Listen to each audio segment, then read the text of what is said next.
Yeah, David Dread of Steel Pulse, and I'm saying hail to Lion Voice because it's time that the lion have its voice, have its own story. Says I'm stepping out here. Hear me now. Yeah, the lion's voice. Raw. Yo, this is Vagabonds and Time have come. The lion can tell them own story. This is the Lion's Voice. Stay tuned.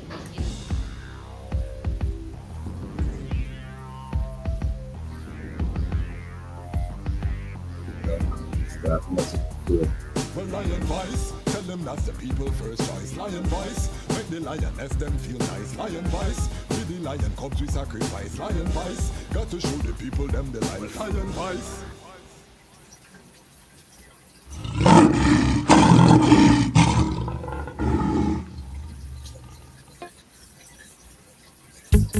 Yeah. Haile Selassie, living legend. Ready to set thrones of judgment, thrones in the house of the great King David. Pray for the peace of the people. Well, just get this in your brain. And them got to fall like rain. Why are they falling? Let me explain. Well, them got you stung in them shackles and them chains. Well, just get this in your brain. And them got to fall like rain. Why are they falling? Let me explain. Hey, them got you stung in them shackles and them chains. Well, who go bust them big gun fake come that short boy brain? Who come bring them crack home drowning at the lane? Who designed the drugs the youths are pushing their veins? Well, tell me who a prophet of the people's bare pain? Ask them Babylon and tell me what is their aim. Why they treat the ghetto youths, them really should a shame. The lion from the tribe of Judah break our chain. That's why the wicked man them get in fire and a flames. Yeah, just get this in your brain.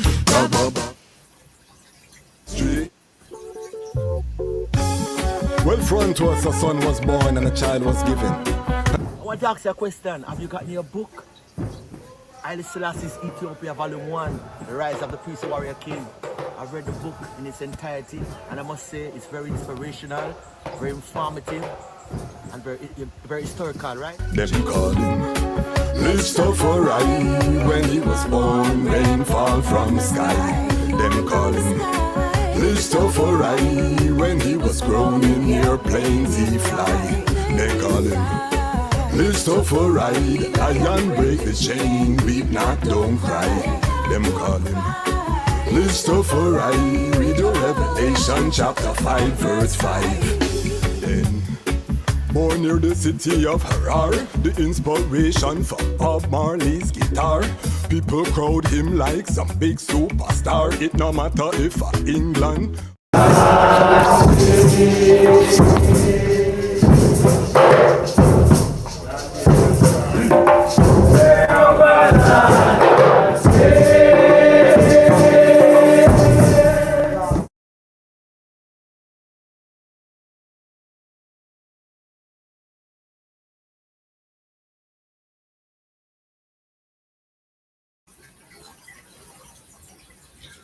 Greetings in that divine name of His Imperial Majesty, Emperor Haile Selassie I. Glory and honor in the name of His chosen Queen, Empress Waziri Menen.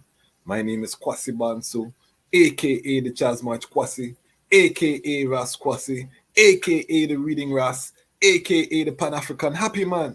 I'm a creative industry attorney, I'm an author, I'm an artist, I'm an actionist, and right now I am the host of Lion Talk Live.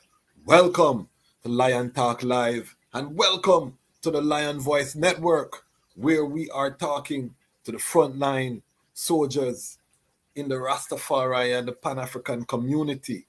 This is one of our consistent programs here on the Lion Voice Network. If this is your first time watching, welcome to the Lion Voice Network. Big up the Lion Pride and big up the Lion Pride on Patreon who have been supporting. We are 2,127 strong. big up everyone who has subscribed to the channel, who has been following and helping us to grow this movement. We give thanks for each and every one of the items. We value everyone who support. Big up sponsors, Ramia King Design, big up Rasledge. You know, I'll be sipping from my tumbler, courtesy of Ramia King Design. Big up CMAS Life for the CMAS products. Keep I fit and healthy. We have to big up CMAS. I want to take time. The item may see the hatred of His Majesty in the forward there. That is Brethren Higher Vibration. Ras Jonah, big up yourself. For the donation of the hatred of the King. Spice up the thing a little bit. We have to big up everyone who has been watching. We have a very spicy program tonight. We're going to be going into some serious man and woman relation topics. I told the item, we're not just going to talk to Rastafari on this platform. We're talking to the conscious community, the Pan-African community, because when it comes to dating, most of the time, brethren are not even dealing with Rastafari sister. They're going to find a conscious sister, and vice versa. The conscious community, everything mixed up in a one. You're just glad when somebody knows, say, Africa is the motherland and certain basic fundamentals, So we have to talk to people from all over the spectrum. So tonight, family, it's going to get spicy. Make sure you have your water, because it may get peppery, so make sure you have your water tonight, because we're going to talk about something I always hear the sister in them talk about, in terms of the man being self-centered, narcissism, them thing there. So we're going to talk about what this is all about. What did this look? I have a sister that I've known over 20 years as our guest tonight. So I'm very honored to welcome her. I know this sister from when I was a student at Howard University. Chatting them time there when we just a chat up in the Liberty, and we start eat ital now. In Washington, D.C., there was the Hebrew Israelite community that was providing the majority, if you wanted grocery from the health food store, you wanted to get a little ital sip, you'd have check Everlasting Life, or you'd have check Soul Vegetarian. And, so we start chat these places, and this sister stand out to eye because she was from I native homeland of Jamaica. She was one of two Jamaicans that were there. Big up Ben Zedek. And I mean, General, we don't see you in years, but every time we link up, we know say the link is still solid. But yeah, one of two Jamaicans that were there, and I admired how the Hebrew Israelite, and this was the Ben Ami Hebrew Israelite. This is not the purple man them, where the purple suit and at the subway station. This is a different Hebrew Israelite, because you have to understand that there are many types of Hebrew Israelite. This is the community that actually sent ones forward to the moon. I had a community in Israel. I think enough of them are even caught up in this Armageddon war right now. So this sister, I've known her years and years. She's been writing books. She reached out to I to say, let us have a conversation. So this is where we're going tonight. We're going to talk about modern dating, what's going on in the dating world right now in terms of black man, black woman situation. We're going to talk about the narcissist. What is this personality? What are the red flags? Is it a spirit? Is it a demon? What are going on with this whole scenario? So, family, Lion Pride, who are here for Uno, Udaya, help us to welcome, and many more that will watch after. Help me to welcome author, psychologist, great Sister Gem Collie. Welcome, sister. Welcome. Greetings, royal greetings. Royal greetings. Welcome to the Lion Voice Network. It's a joy to sit here again and to welcome you to the platform. I want you to just introduce yourself, Where were you born? What was it like growing up? What was your journey to consciousness? Let's start there. Okay, my name is Arthur Gem Collie. I'm originally from Kingston, Jamaica. My movement to consciousness started when I was 18 years old, actually 17 years old in high school. I was actually training to go into the military, what they would call it in Jamaica, cadet, here in America, JROTC. And I met a young man from Guyana who started teaching me about Rastafari liberty. And once me start learn about that now, me say, yo, I guess me I go. Me don't want in the military, me in a army. So meanwhile, I'm supposed to be training for this military and going to the military grounds. I'm throwing away my garments, throwing away my shoes and telling them I can't find my garments because really and truly I was more interested in the Rastafarian lifestyle and community. So I will go amongst the elders when I'm supposed to be training. So I can learn more about that's where my interest began. And as time proceeded, um, studying about Rastafarian lifestyle, I became more hunger. The fire in me began to grow. So I was introduced from there to the African Hebrew Israelite of Jerusalem community. And from there on, that's where the consciousness began to build from there on out, and it's still growing up to today. Give thanks, give thanks. And when did you move to America? When did that part of the journey? I moved to America in the year of 1993. I was about 11 years of age around that time. Okay. And where in America did you move? Baltimore, Maryland. Baltimore. So you always been in the DMV or the Maryland DC Yes. because Baltimore Yeah. not DMV, Baltimore, Baltimore.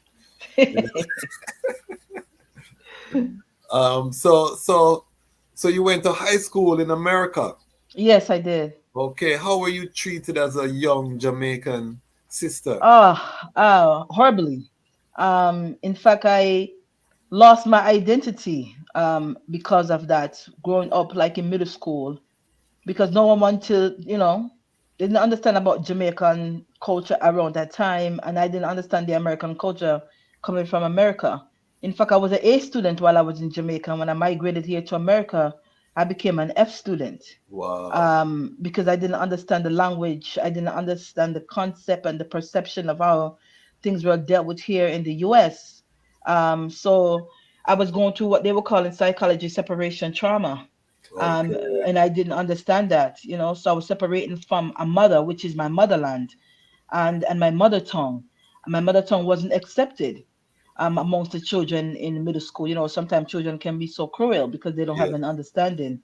So Yes. I lost my identity. I started telling people, hey, listen, I'm from New York because that was more acceptable. Nobody's Yeah. going to call you a New York booty scratcher. They're going to more call you African or Jamaican booty scratcher. And I didn't want to be called Okay. that. Yeah. Okay. So I said I was from New York. So growing up now in high school and becoming more aware of myself through Rastafarian culture, that's where I found my voice. That's where I Okay. found my identity. So you first found Rastafari here in America. Yes. Okay. I knew it in Jamaica, but I didn't Yeah. understand it at that time. I was a child, you Okay. know? So Mm-hmm. you say it was a Guyanese Ras. Yeah. Okay. Okay. Now it making sense now. So who were some of the elder brethren that were around when you're uprising? You remember Um, their names? from far as I can remember, Raspido. Okay. Yes, right. Yeah. Raymond, Ras, Mighty. yeah, Yes. that made the transition. And Yes. Mama Chocolate. They had a little spot here in Baltimore, in the Caribbean community called I Got the Hookup Record Store. Okay. And a lot of Caribbean people used to come in there, especially Rastafarian. It was owned by Rastafarians. Yes. And so that's when we used to go now and sneak and hide from the JRTC. When them a call me and try to recruit me from the middle, I was in there hiding, learn about Rasta community. Okay. And then what was the first time when you learned about the Hebrew Israelites and Ben Ami? I learned about the Hebrew Israelites and Ben Ami back in 2007.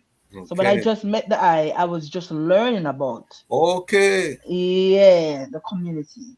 And what happened was I was seeking, and I went to everyone's place there to buy a book. And the brethren that was in there know me, say, them looking, there's a place looking for a vegan chef, because I was a vegan chef at that point already. And they had a spot here in Baltimore in Lexington Market called the Tree of Life. And he said, they're looking for a vegan chef. And he said, I feel like you would have been the perfect person. Mm-hmm. So he gave me the connection, Brother Ishmael. And when I called Brother Ishmael, he told me the direction where to go to meet them, to meet the gentleman that was running the restaurant at the time. So when I came up on it, and the gentleman looked me deep in my eyes and hired me on the spot. He didn't ask me no question. He searched my soul. So when I started cooking and he saw my drive, he invited me to one of the Hebrew Israelite Breath of Life classes. And I went and I did a performance. I did a poetry performance called the New Jerusalem. And when I did that, this man said, yeah, this is it. She knows, she understands. So he gave me my first Ben Ami book, which Okay. was God, the Black Man and Truth. Yes. So yeah, he gave me that first book, and of course I didn't understand it at the time because you have to be a certain level of understanding to understand those level of writings. Yes. And I said, okay, this is very close to Rastafari. They like the Black Jews, and Yes. as much as I. And so I went from there to they was having one of their holy day celebration, um, which is called Sukkot. No, I'm sorry about that, which was called but basically they were celebrating what here they were considered Easter Mm-hmm. in the community. And I went to one of the what they call Seder, which is a celebration. So I went there, and from I went there I met one of the elders that was talking, which was Sir Amiel. And what stood out to me when he spoke, he said, if you want to know someone, give them something to do. Mm. Yeah, so we were losing the restaurant here in Baltimore. So I said, okay, since him said that, I'm gonna put him to the test. I'm gonna put him to the test. So I went up and I asked him. I said, well, you're my elder, and you said if you want to know someone, give them something to do. So I want to give you something to do. I want to help you. I wanted for you to help us to bring this restaurant. And he said, nothing is not going on for Baltimore. Move to DC, move amongst the community. And he looked, he did like the gentleman did, look me in my soul, in my eyes. I said, okay, you don't need to go to no transition to get into our houses. You already have it, the understanding, because amongst the Hebrew Israelite, they go to a transitional stage called I cannot remember what the stages are called, but it's the stage that you go through in order to go through their community, to say that okay, you have the understanding of the culture, you have understanding the ideology and the perception of what we believe in. So now you are fit suitable to now to move into our homes and to live amongst us and to eat our food and Okay. to work in our entities. But So talk to us about the living quarters, because I never understood that, because there was some communal living happening, is what you're saying. yes, Okay, community so living. Yeah, break they that were down for I and I, because I think it's fascinating. the community living, which the house I lived in was in Tacoma Park. Okay. Um, and so how we live communally is that everyone is responsible for everyone. No matter how old you are, it's all collective. So in our homes, we don't really have too much separation, but the sisters might live in one side of the homes and the brothers might live in another side of the homes. In Mm-hmm. that time when you're living in the home, you cannot have a relationship with the same person that you're living in the home with, You say you because cannot. that You cannot. no, Okay. unless you are married to that person, but you cannot be Okay. pursuing the individual while you're living in the same home with them, because they would entice activities, adult Yes. activities, which Yes. which is wouldn't be considered as permittable before that marriage, because emotions and things get entangled. And Hanky it's panky. Hanky panky. yeah. Yes. Yes. They're also a vegan and a holistic community who believe in the vegan holistic lifestyle. um so living in that environment, um we share chores, or we share Okay. work. So there's certain things that the sisters would do. So if the sisters were having menstrual issues, she wouldn't be permitted to go into the kitchen. Okay. So that means the other sisters in the house will have to take care of her until that time, Okay. where she would say that they were considered as active. She Yes. wouldn't be permitted to go amongst, like if they were having any celebration, any holiday celebration. they will have a separate home for sisters like that. They will call that the inactive house. Okay. Yeah. Um, so she wouldn't wear if they were doing celebrating certain holidays such as Yom Kippur where we wear full white. You wouldn't wear the full white. You will wear something more covered up. Um, it was a very joyful communal living. It's a situation where we celebrate the Shabbat, so we don't really have the lights on, the TV on. We're not cooking on that day. So Friday evening is when the sun went down. You know, everything has to shut down in the house, as far as like TV, hiring up the clothes, cooking up the meals. All that is done before then until sunrise again. I mean sundown again on Saturday evening.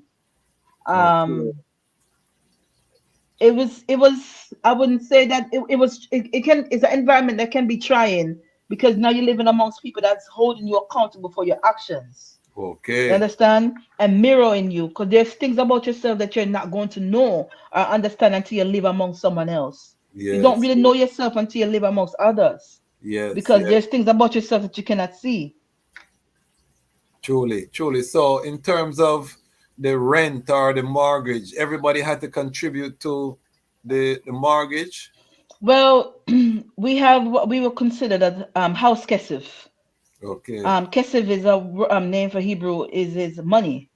So that will go towards our housing. And if we were working in any of the entities now, that money will be taken out of our payment towards the housing. But you always have a Okay. head brother or a head sister. A majority of the time, the head brother or the head sister is the homeowner of the house. Okay.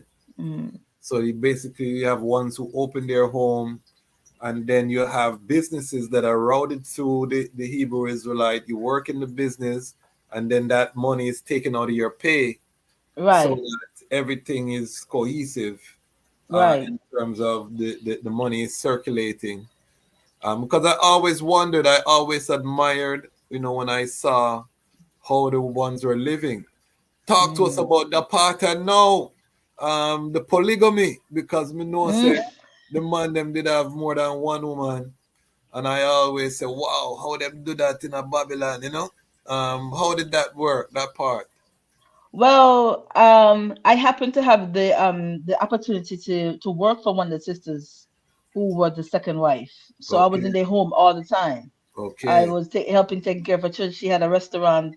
Many might know it as Sweet and Natural in Mount okay, Rainier, Maryland. okay. My So my yeah, my Shalia. she's from Jamaica too. Her family's from Her Jamaica. family is from Jamaica. Yeah, Yes, Shalia. yeah, So yes, yes. Where is she now? I can't.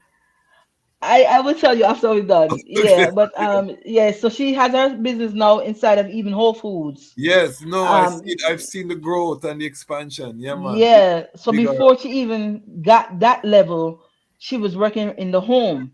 So Yes. in their environment, the home, how they run their thing in their home at the time, it was a big house because Yes. even the house had another apartment down Wow. below. Okay. Yeah, and so the how they conduct their home at the time, from what I saw, was the two sisters had two different rooms. So the brother didn't really have him own a room. So when it was this time, he would go with the first wife. He would go into her room and would stay there for that period of time. When it was time for him to go amongst the second wife, he would go there. But when the sisters were inactive, he would go in like the lower level, which was the apartment of the home. Okay. And so they would run it in that way. They would take, just the same way as the lifestyle. If you weren't living polygamous, the children had two mothers. So Okay. the children didn't see a difference. Like, okay, um, she's the second wife, or that's my stepmother. Because in Hebrew we don't consider step parents. We call them mother or father, Ima or Abba. So the children saw it as a joyful thing. Like, yeah, I can't get my way with this one. I can get my way with that one. So children can be manipulative, Yes. and so they will manipulate the situation. So they will call him Ima Shalia or Ima Yara. Yes. Yes. And so they both the husband had both the wives that he was taking care of, so they would share equally. If he buys something for this wife, he makes sure not to buy it for that wife, because Of course. human nature, no Yes. matter what religion we believe in, we still have human nature, Of correct, course. and human emotions. Of course. um at the time, from what I was seeing, It was something that was inspirational because at first I'm like, no, I'm not into that. Yes, And then I said, okay, as long as I'm the first. But then again, it's not even about first or last. It's about having a spiritual level of intelligence. You have to intelligent. have a level of emotional intelligence to have that kind of relationship. Yes, I mean it's an Asian African way of life. Mhm. I say that it's a rich man activity. You know what I mean? Because you have to have money to do that. I don't think a poor man need to even think them way there. Realistically, in the West, it now go work. However, I think because we have so many brethren, and we're gonna talk about this tonight, that side chick and this and that, and we see so much messiness. I think it's a viable option, Mhm. just to be honest. And I have Mhm. a show called Lion Love where we interview sistren and we're gonna interview brethren about relationships. And most of the sistren that I've had so far say they wouldn't mind polygamy if they had a choice, if they Mm. were given that option and if the brethren had the resources. So, I think we have to talk about it. It's part of the conversation that we have to have as the conscious community in terms of setting some structure, some rules around it. And then we also know that there's just more women than men generally in any Mhm. population. So we don't want any sister to get left out or youths them don't have no father. So talk to us about becoming a Hebrew Israelite as a Jamaican.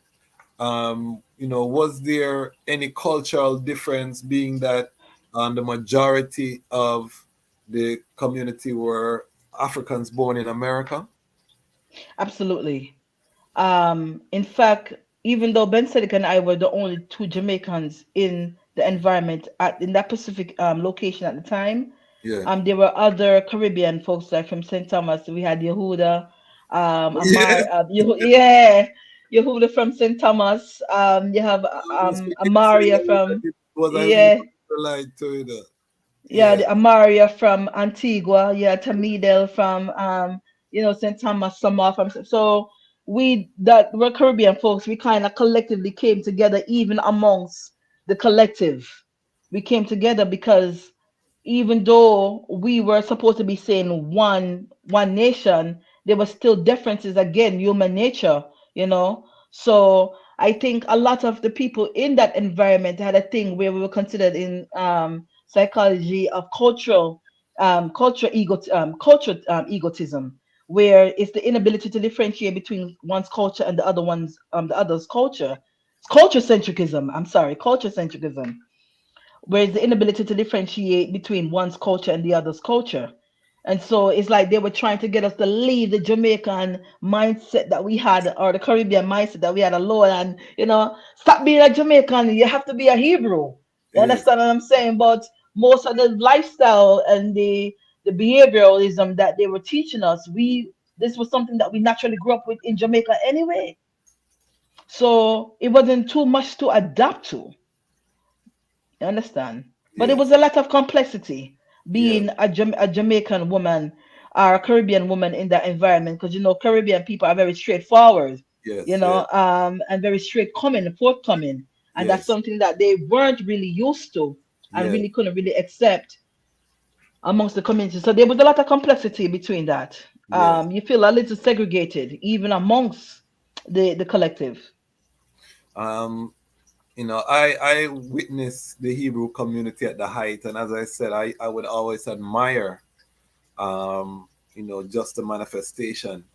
However, when Ben Ami passed away, we noticed a decline. Mhm. What were some of the challenges do you think that broke up the prosperity of that community? Because it seemed like after Ben Ami passed, everything just scattered. What do you think were some of the challenges? I think some of the challenges that broke up a lot of the people started segregating accountability, Okay. um, and stagnation. Yeah. Stagnation in the form of a lot of the people in the leadership did not want to move out of the position for um, the upcoming youths to kind of sit in their position. They wanted to hold space. A lot of them didn't want to be accountable for their action. Instead, the blame was shifted. So there was a lot of narcissism amongst the community. Okay. A lot of behaviors that a lot of people didn't have the understanding. Even though we had things like Breath of Life classes where they were teaching us a lot of information, which is true. And I agree with up to today, we still didn't have any period where we would come back and said, okay, we taught this today and it was heavy. Did anybody understand this? Did anybody understand that? A lot of people coming out of broken homes. So these things were not really being addressed. So instead, if they were coming out of an environment where they were low-key pedophiles, it was manifesting in the environment. Mm. You understand? So now this was Like black people problems, because across yes. every community, what you said could have just been describing Rastafari, community, exactly, what you said. So we find that a lot of these challenges are coming to us from slavery, from trauma, as you said. Define narcissists. What is a narcissist? And because this is a problem, you talk about it, this is a problem with our leadership across the board. We have leaders that don't want to move or have a succession plan. We have forever leadership. We have and we have a lot of charismatic leadership, but the problem with that is that when the leader passes, everything drop a ground. So describe the narcissist, so that we can frame Ooh. this conversation. The narcissists, there's so many different versions of the. You have the diabolical narcissist, the covert narcissist. And a lot of these narcissistic personalities are in toxic leadership. So the narcissist is sometimes self-centered, doesn't own accountability, always think that everything is always about them. They're very entitled. They're the kind of spirit that only wants to be around people who they can benefit from. Um, they're very abusive, verbally and emotionally abusive, with their word. Some of the covert narcissists, he's more sneaky, the shy guy, the nice guy. The diabolical narcissist now, him don't like you, him don't like the next person, but they will come together collectively to get rid of you, but then they will turn around and get rid of each other at the same time. Um, the diabolical narcissist always want to be the center of attention. Sometimes you will even consider him as the mummy boy. Mm. Um, Most of the time, those kind of men has this emotional incest relationship with their mother, and more time the mother is narcissistic too. And the mother, the auntie, and the sister, any feminine energy that is around those kind of men, they are supporting those kind of behaviors. Okay. Hmm. They So can be deadly if they become diabolical. A lot of them are musicians. A lot of them are artists. okay, so you're saying you see Hmm. the spirit in the creative industry a Yes. lot. Mhm. Um, Yes. and it makes sense because you need certain level of selfishness to be successful in the creative industry. You have to focus on self a lot, to really be able to put the attention into yourself, to develop your craft, to move forward. So there's a fine balance between self-care, self-focus, and then tipping over the scale into narcissistic, where everything is about you and you have no empathy, because that was one of the things I saw in the definition for narcissist. And I'm going to read, I pull up a definition here because I wanted to make sure, like me say, that we're framing this conversation, um, you know, around. It says personality qualities include thinking very highly of oneself, needing admiration, believing others are inferior, and lacking empathy for others. Hmm. So these are the qualities that we're talking about. And I notice you use man, but can a woman be a narcissist? Absolutely. Okay. And then you It talk about it stemming from the mommy's boy relationship in men. Where does it stem from in women? it can also stem from that the wounded feminine, the wounded feminine woman. She has more of a father wound, and that's where it can also stem from. It can also stem from being broken by men, but again, it always start everything that we go to always starts at home. there's the thing about narcissism. Everyone has a level of narcissism in them, right? But then there's healthy narcissism, and then there's the unhealthy, as you mentioned earlier in the conversation. You have to have a level of selfishness in order to make it, but it's not really selfishness; it's selffulness Yes. in order to make it. But it's when now it becomes ignorant and growing out of proportion, when it's just only about you and you Yes. only, and you don't care about no one. You cut off yourself from your emotion. You're emotionally numb. Narcissists don't normally have feelings. They can't feel anything because they become emotionally numb. Now, as far as a female, it's yes, a woman can be narcissistic, because again, this is not specifically about gender. This is about a wounded mind, a spirit that is taking over that human being. Talk about the spirit realm, how does this impact, because there are gateways when we talk about spirit, and as you said, wounds is one of the gateways which these demonic spirits, because we would have to classify it as a demonic Hmm. spirit. Hmm. um, how do talk about that, how what are some of the gateways that allow for narcissism to reign? Um, some of the gateways, one of the main gateways that allow a lot of narcissism to reign or to manifest itself into the human psyche is the abandoned child, the wounded child who never Mhm. get to feel like they were of any importance, who never were cared for. Or it could be that one child that the mother has segregated amongst them, the other child, and they only care about that child and child alone. So even though it stemmed through the spirit of trauma, and that's how it comes in, trauma like emotional trauma, spiritual trauma. It can stem from rape. It can stem from abuse, psychological abuse from your parent, being emotionally abused, emotionally abandoned, emotionally neglect.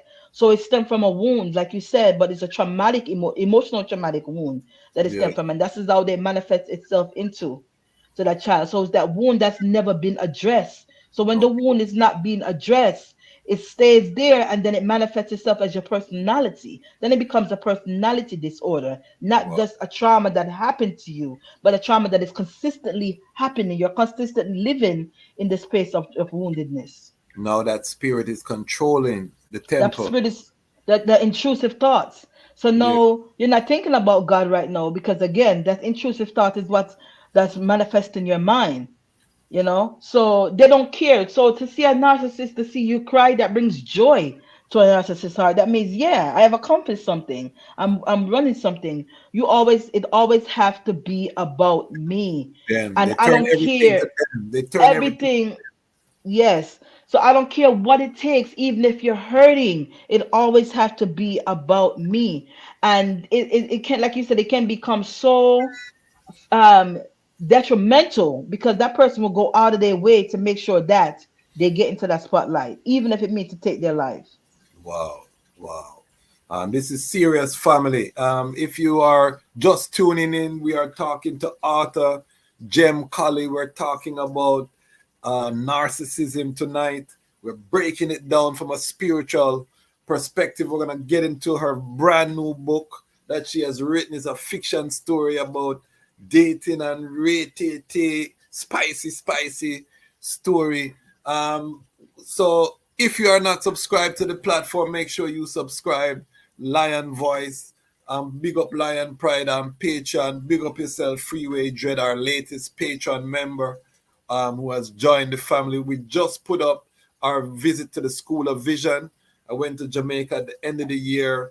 The interview with Honorable Priest Fagan is now up on I Never Knew TV. So go over to I Never Knew TV. We're doing a partnership over there. Go support the interview, watch the interview.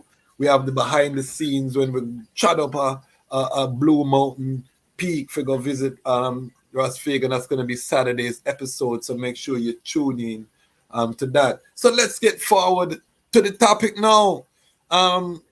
Is the eye single? We want to know what is going on. Okay, you give me the beautiful smile. Let me see it now. Gotcha. Are you single? Yes, I am. Okay, so because I'm asking this because I want to know if you have ever encountered this spirit in your dating life. Talk to us about how that looks. Absolutely. I have encountered the spirit all throughout my dating life. Um, Okay, in fact, it was mirroring my mother wound. And what yeah. I mean by I the was gonna mother ask wound, why were you attracting this spirit over and over in your because date? I was dating the abusive mother that I had. That is why. And I never healed from it. Never took time to really understood what was going on. So how does that look into a relationship? Oh my God. So being that I'm an empath, I am attracted to those kind of men, and those kind of men are attracted to me. And this is to be frank. Um, so they will see me when they get into relationship with me, and they will see me as someone that is too boisterous, too opinionated, too independent. They don't need that. They need me to rely on them. So they were always trying to break me down to another level. Like, hey girl, where you think this is, You can't be bigger than man, you can't step harder than me, you're too masculine. But because Were they these were Jamaican men you're talking about? Because no, none of them were Jamaican, man, but we are Jamaican, so I get a little patois. yeah, Right. So, it's like, what do you think this is? So they always trying to bring my self-esteem down. Even the fact that me being a psychology student was something that they felt threatened by. They didn't want me to be a psychologist, so they would always attack my femininity. They was always trying to hit my crown off my head. It's like they wanted to wear my crown. Um, so they let, were always. Go ahead. let me ask you though, were you dwelling within your femininity? Because oftentimes Absolutely not. Absolutely wounded, not. yeah, because wounded women oftentimes put up the wall and they have that masculine frame to stop them from being hurt again. So were you presenting that masculine energy and clashing? Absolutely. Okay, Absolutely. okay, I was operating in because when a woman is operating her wounded feminine, she's operating the masculine, and she's yes, operating the space of fear. That means yes, she doesn't feel safe. So when a woman doesn't feel safe, she's operating in the masculine spirit and not yes, the feminine spirit. When she yes. feel like she can be vulnerable, because to be vulnerable is to be feminine, and to be this aggressive, tone, this unawareness, aggressive unawareness, it becomes masculine. So those kind of women are women that was operating like I was, who Yes. operates in the masculine, tends to attract men who are operating in the wounded masculine. So they behave feminine. Those kind of men tend to question their sexuality. Mm. Yeah, so they would never sometimes even have sex with this, with a woman who's operating in her masculinity, because they would feel like they're having sex with a man. Okay. Right. So it's like you taking their power. So I would never sleep with you, because if I sleep with you, then you take my power away from me. Right? Okay. Because they're wounded. Most of the time, these men are born in situation or coming out of situation where they were molested, but that's something that they Oh, suppress. yes. Right? Most I of mean, these a men, you lot of find men them. that have been molested, as you say that. So are you saying that narcissist man don't dugo a lot? They don't. Um, most of the time, no. Especially when they deal, no, because it's like, it depends. Sometimes they might use it as a tool. It depends on where they are, where their Okay. strength come from. Yeah. So if they're a man who's not opulent economically, they will use it as their sexual nature as a tool to take power from that woman. Because the thing is, to take power from that woman, you Yes. can never be a woman who have self-love or who's no self-worth amongst those kind of men. They will bring you down to a whole nother level and have you questioning your reality. They will have you questioning your self-worth. They will have you question everything. They will have you even question, even when people come around you and try to enlighten you to what you're going through, you will even start to question the people and feel like they're hating on you. Or she does bad man. She just don't want to say my other man because she not a man, or a fear situation now going good. So she Yes. just a bad man me. Yeah. Them things they saw when they even try to awake your reality. So this is why these kind of men like to keep you even as a secret.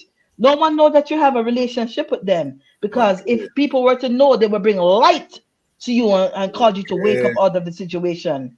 And that that also goes with the demonic spirit, because it's a little creeper, Right. nighttime little creep, come over late night, 10 o'clock flex, you come over, watch 2 movie, ram bam bam bam, and them thing that no going out to the park to walk in nature and these kind of things. It depends. It Oh, depends. yeah, all right. It always, yeah, because that can be something that they started off the relationship with, because the narcissist wears a mask, Okay. right? So the person that you're meeting in the beginning, the Prince Charming that you're meeting in the beginning, you're captivated by him. He do a thing what they will consider in psychology as love bombing. Yeah. He start give you early in the relationship, start saying that he love you. You're his wife. He might even take you to meet his mother, and the mother is a part of the game.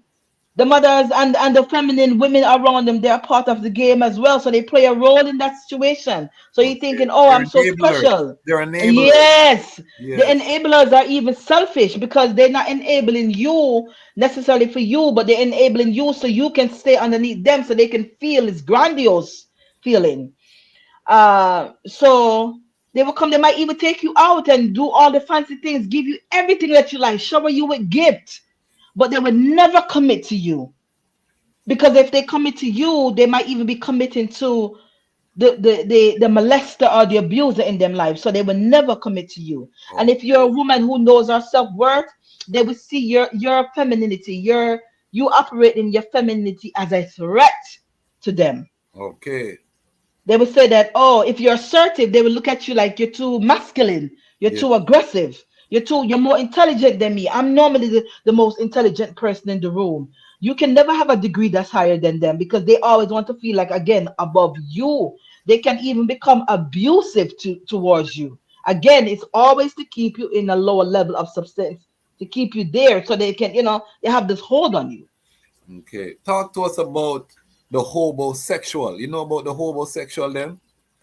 A No, I'm hobo, not aware of that. Mhm. the hobosexual are the homeless man them. We sleep with woman for a roof over them head. They call them hobosexual, Mhm. and they bring a lot of freakiness and certain thing into being, because they're sleeping literally to keep a roof over them head. Are these narcissist traits? They can be narcissistic traits, but not necessarily. Those kind of men, again, are the wounded men that always want to stay something close to like home, as being with their mother. Those Yes. kind of men are never again responsible for anything. Even when a child does anything wrong, they can always go back home to mama, because mama is always going to make it safe. Those Yes. kind of men are only in relationship with women that tends that they need that those kind of women need to feel like she's a mother. She needs to feel that void of motherhood. Maybe she didn't have a child, or Yes. maybe her child died, or maybe she can't get pregnant, so she needs to fill a void. And so she feels this kind of men. Most of those kind of men don't go for women with any self-value or any self-worth. Okay. The women might have financial stability, but they don't have that sense of self. Sense of. So mhm. So you're saying that you had a wound, and how long have you been aware that you were attracting these type of man? Along that I've been aware that I've attracted this type of spirit, because it wasn't just in my intimate relationship, it was also just in the friendships that I had with people. Okay. So I Okay. was So you surrounded. So I was, so you're yeah, surrounded by this spirit. surrounded by this type of spirit that would support that. So they would even, when you even questioning the reality of the relationship you have with this person, those kind of people come and support it. Yeah, you're just thinking, why would you want to leave a man like that? It doesn't matter if he's beating you, at least he's taking care of you. It doesn't matter if he's emotionally abusive, at least he's taking care of you. Always remember that he was the one that did this for you, so you can't really get rid of him. So those kind of women are operating their woundedness too. So they will keep you in that space. So in order for you to even get away from that space, you got to change your psychological environment, the way you feel about yourself, and even your physical environment as well. You have to be able to cut off any ties, because now you got to go down just to the root of it. It's not just you getting up and moving away from that person or breaking the relationship. You have to break the causation of what caused the damage in the first place. You have to go back down to the root of what caused it. What is it about me? You have to be able to have the willingness to be aware of this is what I am and being able to accept it. Okay, this is it. And how now do I address this situation? How now do I move out of this? It's again, this is not always going to show up just in the intimate relationship. Even might show up as your professor. It even might show up as someone in your life, because that kind of relationship with your person, the person that you have, it has to match everything around you. Serious thing you talk about. I often say that this Armageddon, there's a physical Armageddon. We look at the Middle East, we look at Africa, we look at Europe, war globally, but there's also a spiritual war that's happening, because every spirit from the beginning of the earth till now is let loose on creation, because people are worship every god, people are worship every vanity, people are do all kind of things. So they are gateways. I take the title the Chasmat, which is commander of the gate, and as a the Chasmat, I try learn about the different spiritual centers and the different things that are out there, and you realize there's so much ideology, so much things that are out there attacking people, and they're not aware spiritually. What techniques can people use to start the healing, and what steps has the I taken to heal the I self once you identified that this was an issue in terms of your woundedness? The steps that I am taking, because healing is not just a chore. It's not a chore. So it's not something that I do and said, okay, I'm healed from that. It's an ongoing process. Okay. Because it didn't start now at my age that I become aware of it. It started way before that, and it's a generational behavioral Generational pattern, curses, yes. generational curse. And Yes. this is the war in the mind, the war in the heavens that we Yes. have which is the war of the mind. So first step that I've taken was the willingness. Willingness is governs everything in life. It don't matter what it is that you're going to do, you have the will. Hard. Are you willing to make the changes? Hard. Because we have to understand that in the beginning, beginnings are never easy, but we have to be dedicated to the process of the healing. So you have to be dedicated no matter what. It's going to be days when it's going to be so ugly, it's going to stink, it's going to be wet, it's going to be dry, there's going to be fights, it's sometimes going to bleed, sometimes it's going to be close to even death. But you have to be willing to go through it. So the step that I'm taking is first being aware of my patterns, being cognizant of my behavioral pattern, being cognizant of the type of conversation and the type of friend, being cognizant of the thoughts that I'm having. So what they would call in psychology is metacognition, where is you're thinking about what you're thinking about, you're questioning your thoughts, right? So I question my thought. I'm even going to a therapist and dealing with the issues where I'm not just being cognizant of my trauma, but I'm dealing with my trauma from the feeling on up, where they will call I it was bottom going up. to ask you about therapy, how you felt about therapy. So I'm glad to hear that. Yes, yes. So I'm very much supportive. I'm always telling my friends, seek a therapist.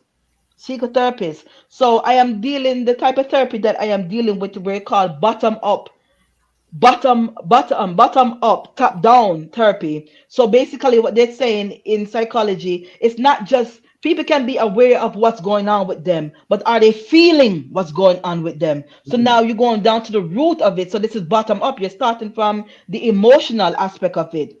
You're starting from the feeling of it, where you feel it in your body. So my therapist would say to me, what the emotion that you're feeling? And she said, I would say something like anger. And she said, okay, where you're feeling it? And I said, I'm feeling it in my arm. And she said, well, the reason why you're feeling it in your arm is because you feel like you don't have any control of the situation. You understand? So again, I'm going through therapy. I'm disconnecting myself from the kind of individual that support the kind of myself. So it's an addiction to trauma that I was addicted. I had this addictive behavioral pattern that I was not aware of.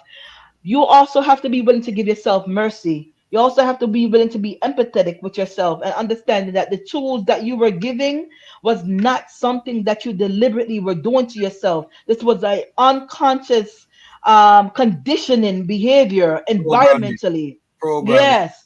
So you were environmental being programming. your environmental programming, and some of the culture in even us in the Caribbean, we find these type of behavior because we're living in the space of um survival mechanism. Like for Yes. example, in Jamaica, we have something called skin bleaching, or not just particular in Jamaica, but right now we're Jamaicans having a Jamaican experience, and that's what we're talking about. So we have the skin bleaching, and that we considered as self-centerism or narcissism in a way, because it's like, all right, me I bleach my skin and it's all about me in order to get that, but it's a way of surviving mechanism. Not to say that I am supporting it, but it's not that you're supporting the behavior when you come aware of it. It's that you're understanding that this is the root cause of it. You're not going to shame yourself when you're coming aware of these type of behavioral pattern, because there's nothing to be ashamed of, but you're going to go through it. You're going to go through the stages when you begin to heal of grief, where you're going to feel denial, you're going to feel guilt, you're going to feel shame. You're going to go through them because you're separating. You're going through separational anxiety. You're going to have the anxiety. You're going to have them because you're going to a withdrawal period from this type of mindset. So Yes. you have to be willing to even saying, yes, John, me and your brother, yes, Susie, me and your cousin, but me have to cut you off. Me have to go disconnect myself from you. Not that I hate you, but the need for me to survive in this world is more important than my connection and my bloodline attachment towards you. Okay. It's a serious thing. King Solomon used to put a fire upon vanity. And Mm, narcissism, the root of it mm, is really this vanity, vanity of mm-hmm, vanities. All is vanity because man is prone to vanity. If you mm-hmm, look at Satan or mm-hmm, Lucifer, sun in the morning, what was this the thing that started the war in heaven from the chief angel? Is because he wanted to sit in the throne. Vain thoughts and imagination lead to the whole corruption that we see today. So you really, the narcissism thing is really a serious thing that is impacting us. Some of this is from trauma passed down from the Mayafa, transatlantic slave experience, where there was industrialized molestation that took place on our people, industrialized breaking of the family that took place, so abandonment, all of these things. And as we say, from generation to generation, these spirits are passed. This is why in Rastafari we say the line of Judas break the chain, because when you become awakened, now you're supposed to drop off these things. It's not just physical chains, it's the mental chains. Bob Marley said, free yourself. Well, Marcus Garvey and then Bob Marley quoted. Marcus Garvey said, free yourself from mental slavery. None but ourselves can free our minds.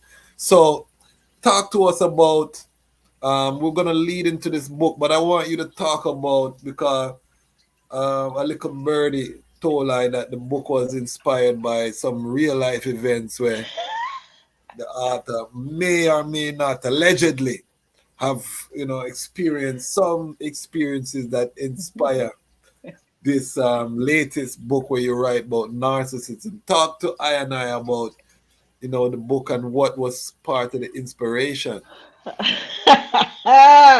oh God, please don't sue me.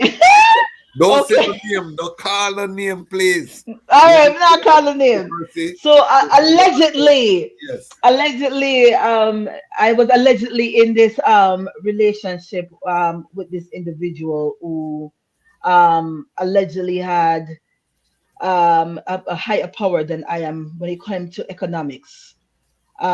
He sought me out, and when he first sought me out, he observed me, and I'm thinking I'm meeting new friends around me, but it wasn't. These were what you consider in psychology as this flying monkey. Like, them little people them will come and the informants that will come and gather information from me or to go back and tell him. So he will gather information about me. So I was in other relationship at the time. So he was, he took his time, he didn't, it wasn't something that he just came at me like that. He came as a friend. So I felt safe. Yeah, he came as a friend, and he came and behaving as though he understood the Jamaican culture, so I felt safe around him. He was always there for me when I needed it economically, because I was struggling and because I did not have that self-worth. He was coming and filling certain voids that I believe I couldn't fill on my own. So the whole time when my world was tearing down around me, I did not know that it was this man doing it the entire time. This man was tearing my world down the entire time. And he always wanted to keep me in this perpetual state of dysfunctionality. Always wanted to keep me in the space of the damsel in distress so that I can always run back to him and he can be the knight in shining armor and, he can save me. He had the savior complex. He has the savior complex. So it's like this man can only understand me when I am wounded. Okay. Ironically, this man is a soldier, an ex-soldier. So he's still dealing with some of those behavior. He had a very high position while in the military. Okay. So outside of the military, no, he still holds a high position, which is a lot of power. So it's like no matter what I am doing in order to try to succeed in my life, this man is always around somewhere or another attacking me, somewhere or another tearing me down so I can always run back to him so he can always feel like he's my savior. So me being an artist was an offense to him. Me saying that I'm going to school for psychology. Jem, why you got to school for psychology for? You can be a counselor, because it's like he's a doctor. What you gonna do be a psychologist? If you become a psychologist, I can't save you. You're gonna be around people that's gonna, So it's like this man will play the role of the man in my life, but would never give me the title. Because if I have the title, it's like, all right, you have a title, you won't get too comfortable. You're not gonna need me. I always need for you to feel like you need me. I'm gonna take long to respond to your text. Hold on, stick up in. So he never say you're his girlfriend. He never say. Me and you're there, but me I go play the role in your life like me and you're there. So if you're there around me now, I'm see you with another man, like, hey girl, we are do, we are deal with. Gem. No, you can't get the title, but me I go take care of you. Me I go make sure say you have everything you need. Me I go pay your bills. Me I go make sure say you have food. Me I go make sure say you have this. Me I go make sure say you have that. But me not get a title. Wow. And me not gonna get a title. Was he being seen with you in public, or you were on late night rendezvous? No, no. No, it wasn't something like that. He was seen in public, of course, because it's like everybody loved Gem, and I have Gem. But you were his friend, you are his sister. How did he introduce you to people then? If you didn't have a title, he wouldn't introduce me. He would introduce me as the author. As the author. So it was never. Yeah. Don't sue me. Right. We didn't call the name, but I want the sister in them to listen keenly because he's a skillful man, Because yes, but him a bigger up still. See the author. Yeah, the author. So you get a title, but not a title that. No, not the one that. No, not the one that I needed. Yeah, not the relationship. Yeah, the one that I needed. Yes. So I felt like, okay, since me not a title, that means I can't do what I want to. Right? That means say if me there amongst and a virgin, then I give me a little attention. I can give the virgin little attention, and the man I look on it like, yo, Gem, how we are deal with? You understand me? I say, Gem, y'all look on a man, Gem. Yeah, spend money, I spend. Right.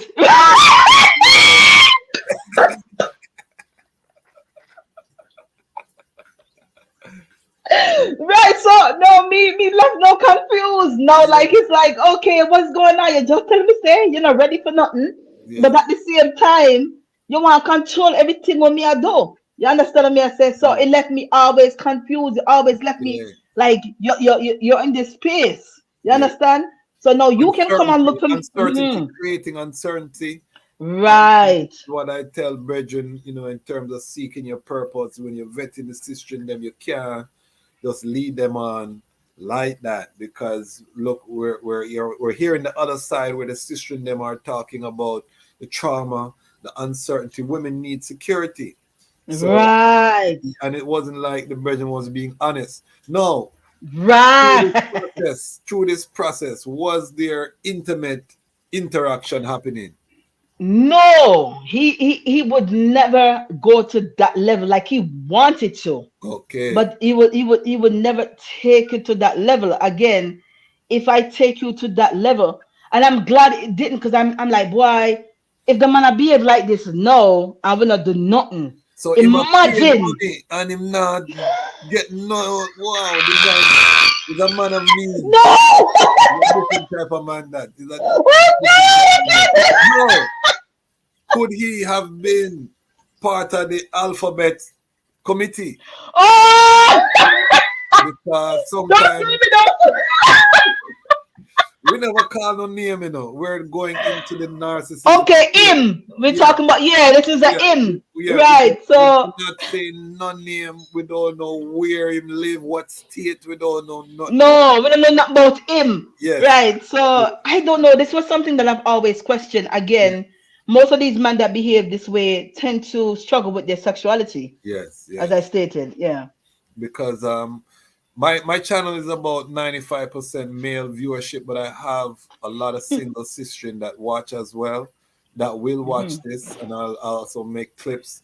And my thing is about vetting, you know, vetting your king or your queen, because there has to be a vetting process. So that's why I'm asking you these questions, you know, and give thanks for your transparency and you know, sharing with us, because we want the younger sister in particular, you know, we want the younger sister in them to learn to take the lessons from this. So how did that relationship end, or how did you realize that this was a narcissist personality that you were dealing with?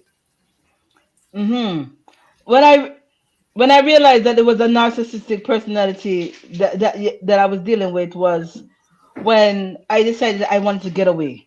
Okay. About a year ago, I said, you know what? I choose me. I choose me. And the thing about this man is, I don't know how he did it. Like I said, this man has a lot of power. He got in contact with my therapist. Yeah. So the year of 2022, around December, I decided late before Christmas, the ending of the year, which it was a big celebration for him too, not just Christmas, but a special celebration for him. I decided that, okay, I choose me. I'm going to choose me. I'm going to choose me over everything, regardless of this relationship. I'm going to choose me. Again, I had this male therapist at the time, and the therapist was boosting my self-esteem. Yeah. So the therapist went away for vacation for the Christmas. And as soon as the therapist came back, one the first question the therapist asked me was, how was your Christmas? I mean, how was your break? And I said, my break was great. You know, I decided over the break that I choose me. And so the therapist said, so let me ask you a question. What happened with that gentleman that you was in a relationship with? Because I asked you this question because it was the last question that we spoke about. The last thing that, and which it wasn't true. The last thing that we spoke about was emotional trauma. It was not the last thing we spoke about. That was way in the beginning of my therapy session when I first started therapy. So that clicked in my head like, hold on, and this man come from the same place, share a lot of the cultural background, they know one another.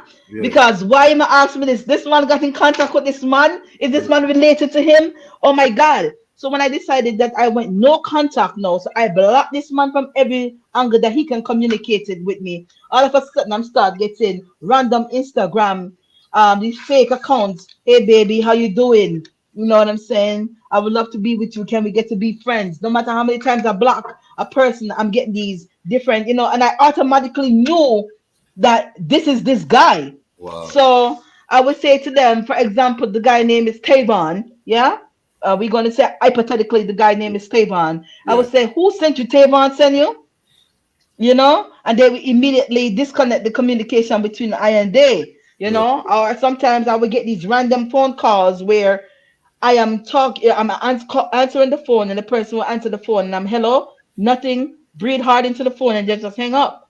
So it's like I couldn't escape this individual. It's like, hey, girl, I'm spend my money on you. Where y'all go? You're not going nowhere. Yeah, you're not going nowhere. They pay down for it. Jamaica people that pay down for it. I'm so sorry to behave this way, but this is funny. Yeah, so it's like, oh God. Yeah, so it's like I pay This way you think you're gonna get you mad. You sick, your head not good, yeah, you're not gonna win. They're gonna hunt you down. Yeah, You yeah. know? They're gonna destroy everything around you. So it's like the man even give me a cell phone. So the man he was even tracking my calls, them, tracking my Wow. conversation, them, tracking Wow. everywhere I was going. You know, I couldn't get away. I couldn't get away from him. So at one point I said, well, since I can't get away, then I might as well just submit to it then. Yes. And just go along with it. Since he might take care of everything, we might as well Yeah. just submit to it and make him just take care of everything. Yeah. Yeah. But then again, I was not feel fulfilled because I wasn't getting the title that I needed. But I what was needed the demands if it's not sexual and he's a man? What was the end game? This is what all of the brethren are asking themselves. okay, so the If end the game one in it devil, was you know, yeah, what was the the ego being stroked. Because I stroke his ego. The okay? ego is being stroked and You were like his me mother figure. Okay, we get somewhere now. You're not peer, no, you're his mother. because the demons that I would see in him, he would never show that to his friends. Okay. Give So us an whenever he's example. Give us an example of the demon, one of the demon them. the Remember when de- people carried demon is legion, you know. When right, Yeshua was casting out the spirit them, sometimes right. a whole heap So of spirit come out of one man. So what yes, is some demon? of the not were still are is okay. Don't sue me. Yeah, some of the demons that he battles with where the man would just blow up on me and just start go off on me, compulsively controlling, not wanting me to do certain things. Always want to keep me in place with if I text him and ask a question, sometimes I will have to wait 6 to 7 hours just to get a response back from him. He will blow up on me, cuss me out certain kind of way, talk to me certain kind of way. But me being a Jamaican woman, I will always say, no, I can't accept this. Yo, adjust your vocal posture when you're talking to me. You can't disrespect me like that. I don't subscribe to that. It's very unacceptable. So Yeah. whenever I would check him in that way, he would never like that. So it's like, okay, you behave this way. This is your punishment for behaving this way. Most of those kind of men who get into relationship, they can attack their mother, so they're going to attack the woman in the relationship. I can't talk to my Okay. mother like that. I Okay. can't face my mother, so I'm going to face my mother to Oh, you. I it's can't call my mother out of her name, but I can yes. call you out of your name. Everything that I wanted to say to mommy who controlled me as a mama's boy, I will Right. now say it Or to you. yeah, or the Okay. mother that abused me, The or the mother mother that that this abused me, yeah, now I because can I'm fight back to right, you. Okay. right.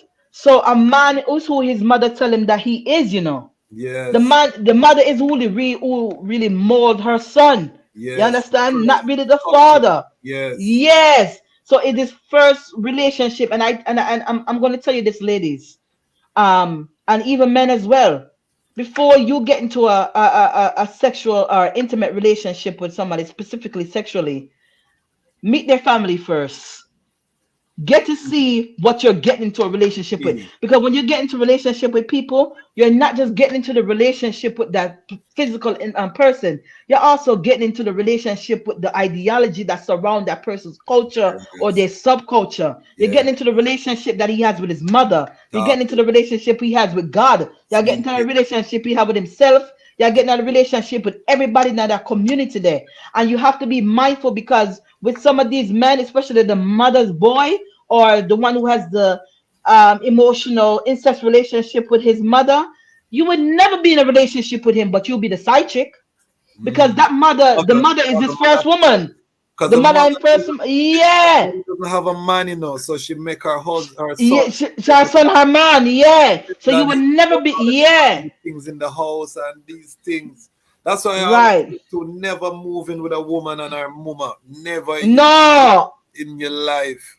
You know what I mean? no, Because that mother is a serious thing, you know. You have to, and that's why as a man too, you have to own the house and bring the woman in. You never move in the absolutely. woman's house because certain things. But this is so enlightening because I'm seeing that connection now in terms of why the narcissists treat women like this, because they are healing that wound, or they are dealing with the trauma that has been meted on them by oftentimes this single mother or this hurt mother who is in a relationship, long-term relationship. This is fascinating. So how did that inspire this book? Tell us about the book and what the book is about and the characters and how the people them can get the book too.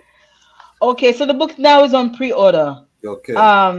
The title of the book is called Him, Prince Charming, the Narcissist in My Head. Oh. And it was, again, because it's in your head, because he influenced your mind and the way you feel about yourself. So everywhere you go, you will never be loose of him, because why? He's a part of your mind, the way you feel about yourself.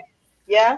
So the relationship I was in is what really inspired me to write about this character. It really inspired me to say, okay, it was also the voices, the creative voices of the ancestors say, okay, this is your next mission.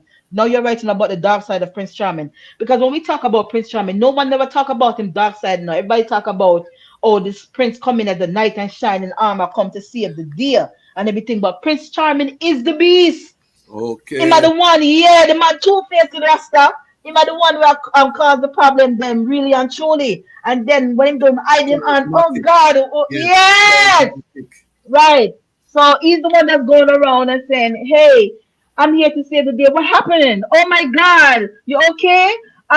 What can I do to save you? What can I do to help you? But really and truly, he's the one that's causing the problem to begin with.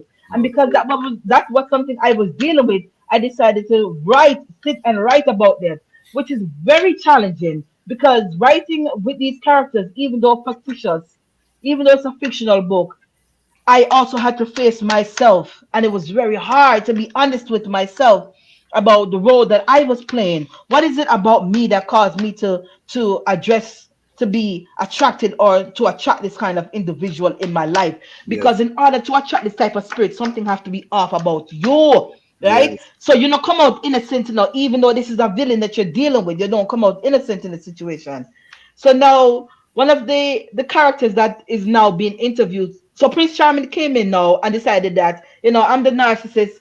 I want a book to be all about me. You understand? So I'm going to hire Etana Levi, the author, to write a book about him. So he had this contract with Etana Levi, the authoress, to write a book about him. And as she's interviewing him, one of the main questions she asked him, like, Prince Charming, okay, where is your castle? Since you're such a prince, you must have a castle, right? He said, well, my castle's in your mind. And so Etana said to him, but that doesn't make any sense. How can a physical possible be in the mind? And he said, but apparently they're not teaching you over at the institution, being that you're a student. You don't have any sense. This is not a physical castle. I sit on the amygdala. The amygdala in the brain is the almond shape inside of the brain, which sometimes they're considered as the reptilian brain, which is the animalistic side of the brain. So that part of the brain causes the human mind to stay in a perpetual state of fight, flight, freeze, fawn, and flop of trauma. These are the trauma responses. Okay. Right. Say them again. Say them again. Say the fight. Say fight. Yeah. Flight. You freeze. You freeze. Flop. Flop. Flop means what? You drop on ground.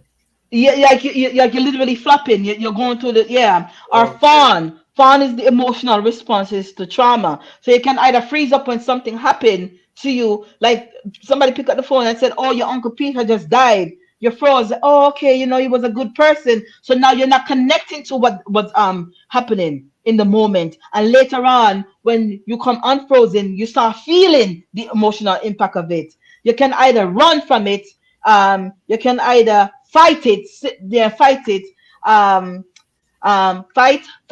fight, freeze, flop, and fawn. Responses of trauma. So he keeps. So explain the fawn again, because I know. Fawning will be like anxiety. Fawning will be the emotional responses to the trauma. You're crying, you're grieving, you're fawning. Okay. Those will be like the fawning responses to trauma. So fawning responses to the traumatic experience that has happened to you or is happening to you.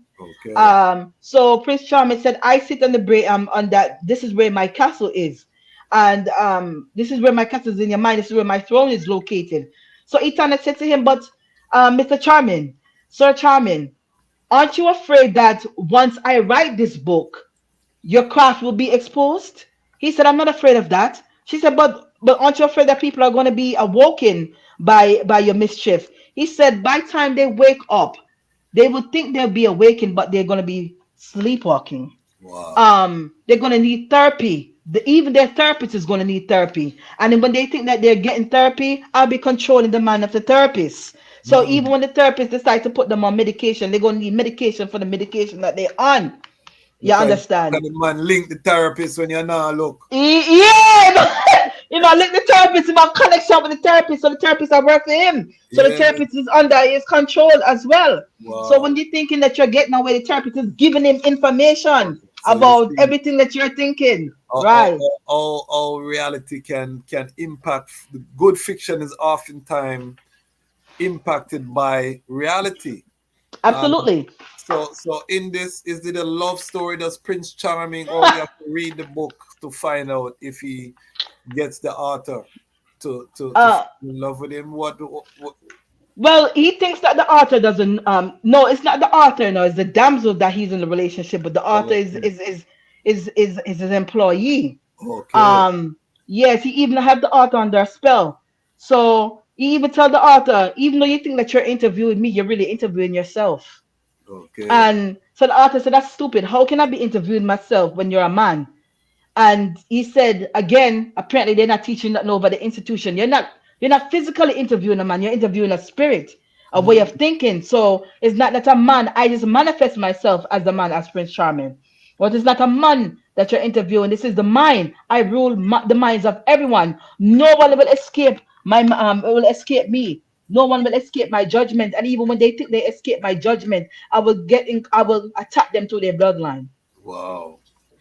So one of the key things that the sister said again, when you're dealing with someone, check their family in the vetting process.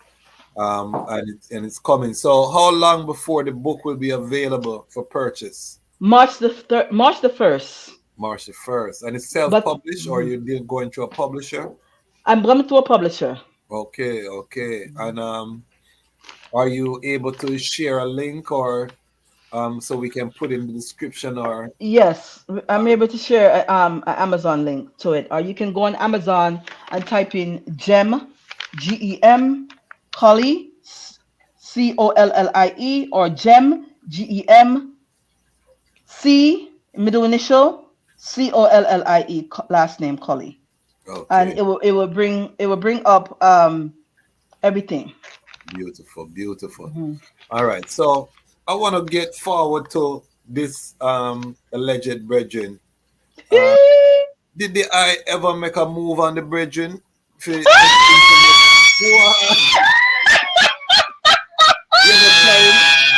You ever try Gem? Tell the truth.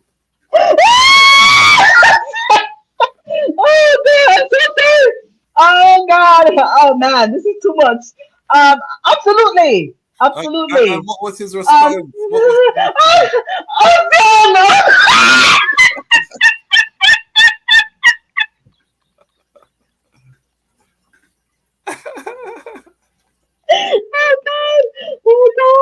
Oh yeah, like a good girl, like that's how it is. Tough and play it. Tim. No, girl, you go get me trouble. No. Don't say no name. What I'm realizing, I think this brethren may have been part of the other community there, where we don't want to talk about upon this. And he was using the eye, as a center of attention to, like an energy vampire. He was sucking the eye energy, the maternal vibration that the eye have. He was paying to get that undivided attention. It's almost like he might have you under contract, you see me I say? So I deal with relationship, so me can break down these things. That's why I'm so interested in these details, because I try, ordinarily a man I go try offer if he pay money as we say, him a pay down upon it, him a go try after you. And the fact that he didn't tells I man that this was something. He did in the beginning, Okay. and he would make certain something I don't want to reveal too much because again, then it will identify a specific Yes, person. yes, yes. Go on. Go on. But he did in the beginning, and because of uh his job, his Yes. position, and because of the position I was at the job, he couldn't make Okay. Oh, you are not. yeah. Okay. Okay. Overstand. So yeah, so Yeah. he couldn't take it to certain levels with me Yes. because when he tried to, he was caught and almost been exposed and lost his job because has a very high position, and because of Yes. the fact that I was under a certain position, they would look at it Yes. as certain. Of course. Yeah, In the workplace, you can yeah. So deal with right. someone who underneath your supervision. Right. And so That's he would come at me a certain way, but again, because we were friends for so long, I never even checked for him that way. So because again, I thought he was a part of that community as well as you expressed. okay. And so I never looked at him in that way. So when oh God, I hope he's not watching this. So when he approached me in that way, I was shocked, like, what is this all about? Why you coming at me, flirting with me in this way? So it was always going over my head Yes. until I decided to, oh, okay, this is what you're interested in. But because of the position that I was in at the time, which was a very vulnerable state, Yes. I said, no, if you're not willing to get me out of this position, I'm not willing to take it to that level with you. Okay. So we give thanks, and this is also why celibacy and holding is so important, because it could have been the trauma from that relation could have been much worse because of Much, much circumstances. deeper. And Yes. as you stated earlier, when you said that it was on this phantom contract that I Yes. didn't know that I was a part of. Yes. It was because how do I agree with you?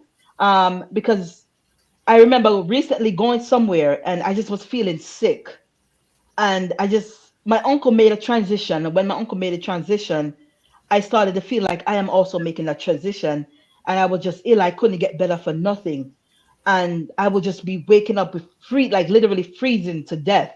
I'm choking in my sleep, and how I got out of my sleep one day, out of that spirit one day. What caught me out of it was my graphic artist, who's a Russian, who Okay. lives in Russia, was calling me to ask me more details about the cover of the book, and it was like 3 in the morning. And he always, because their time zone is different from ours. It's like 7:30 in his time. It's 3 a.m. my time. So that phone call woke me up. And when I woke up, I realized I was coughing up all this phlegm, this Mm, big lump of phlegm, and I couldn't even breathe. So when mm, I answered the phone, yeah, I couldn't breathe. So the spirit told me that night I had a vision. I saw my therapist in the vision, but it wasn't my therapist. It was a healer that I was seeing in the vision. mm, So the spirit said, yo, I need for you to get out the house today. And I said, where do you want me to go? And the spirit, I said, I can go to Starbucks and do some writing. The spirit said, no, I need for you to go specifically downtown. mhm, And I need for you to go to a specific spot downtown. mhm. And I said, no, I want to go to, the spirit said, no, go downtown. So when I decided now that, okay, I'm going to go downtown, I'm just thinking, okay, I had everything mapped out. I'm going to go to the health food store, get some vitamins and, go check them out at the health food spot. Then once I go there, I'm going to go upstairs, get some French fries, 'cause I love French fries, and I'm going to sit down and I'm going to do some writing. But that didn't happen that way. I did go to the health food spot, and as I was walking past, I saw a popcorn spot and a vendor that was selling popcorns. I was like, I love popcorn. Let me get some popcorn. So before I can ask for the popcorn, I had my earphones on my ear listening to music. Something intrigued me, and it was herbs. When I walk up towards the herb to touch it, the vendor said, don't touch it. And I said, oh, I'm sorry. She said, no, those are sample. Go around the corner, and these are the ones that I want for you to look at. So I went around the corner. She came from outside of the booth, and she came and she stood close to me. She was very close. So I got an empathic reading, and I heard a voice in my head say, she's a reader. And I tried to ignore the voice, and I heard it again. She's a reader. And so I said it to her, excuse me, are you a reader? And she said, no, I'm a healer. I Mm. said, oh, because I'm hearing the voice telling me that you're a reader. She said, well, I'm hearing your voice too. That's why when you walk up to me, I asked you what was wrong. I said, when did you ask me that? She said, I said to you, good morning, and I asked you, what's going on with you? What is wrong? I said, I didn't hear that. The only thing I heard was, you said, don't touch it. She said, that was the last thing I said. So I'm going to ask you again, what is wrong? I said, well, I'm grieving a little. And she said, but you're not breathing. You need Mm, to breathe. So she mm, said, open up your mouth and just say, pull your head back and breathe and bring your chest back down, your mm, chin down into your chest and breathe.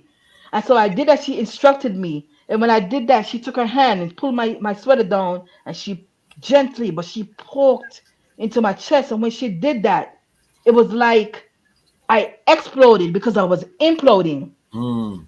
And I just bust out like a small child. I just start wailing, crying, bawling in the mommy. I talk about ball. Wow. Everything that I was holding on to just combusted. And she said, breathe, breathe. She kept saying, you have to breathe. She pulled my sweater down some more and she started pushing on my throat chakra.